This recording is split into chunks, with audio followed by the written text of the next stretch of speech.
Okay မိုးရွာရင်ထိမရတဲ့စိတ်ဒီနေ့ကတော့ပြင်မာရွာနေတဲ့မောအညိုကြီးနေရွာတော့ငါရဲ့ရင်တွေကွဲအခဲနေမောရွာရစားရပြီးဖွေးရေးစရင်နေပဲရန်ကုန်မှာပထမဆုံးမိုးရွာတော့ဗျာဒီကဆိုင်ငယ်စီးရင်တာပေါ့ဆိုင်ငယ်စီးရင်တော့ကြောင့်မလို့မိုးရွာထဲမှာဆိုင်ငယ်ထွက်စီးလိုက်တယ်အဲ့တော့မိုက်ပါတယ်ပြီးတော့ဒီ W800 ကရန်မောင်းလို့ကောင်းတယ်မြတ်ပြီးတော့ဒီရှေ့ရောနောက်ကို ABS နဲ့မလို့မိုးရွာထဲမှာလည်းရရတင်းဒါဆွဲ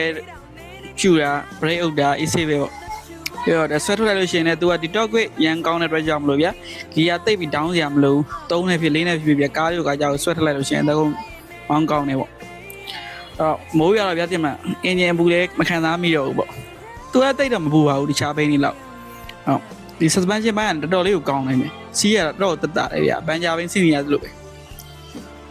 အိမ်မရောက်ပါပြီ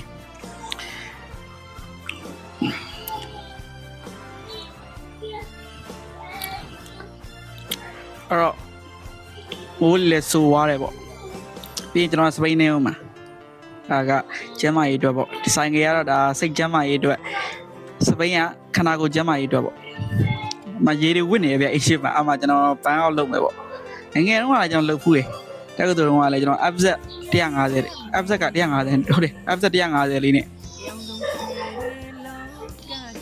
ကျွန်တော်ရောက်တော့ဆိုင်ကရေးမစေးခင်ကဘန်းအောက်လေးလုပ်လိုက်တယ်မိုက်တယ်ဗျ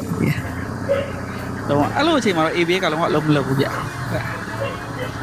traction off ထားလိုက်ပေါ့တော့မိုက်ပါတယ်ပျော်ဖို့ကောင်းပါတယ်ငယ်ဘွားကိုပြန်ပြီးတော့မှတ်ရပါသည်ဒါပါပဲ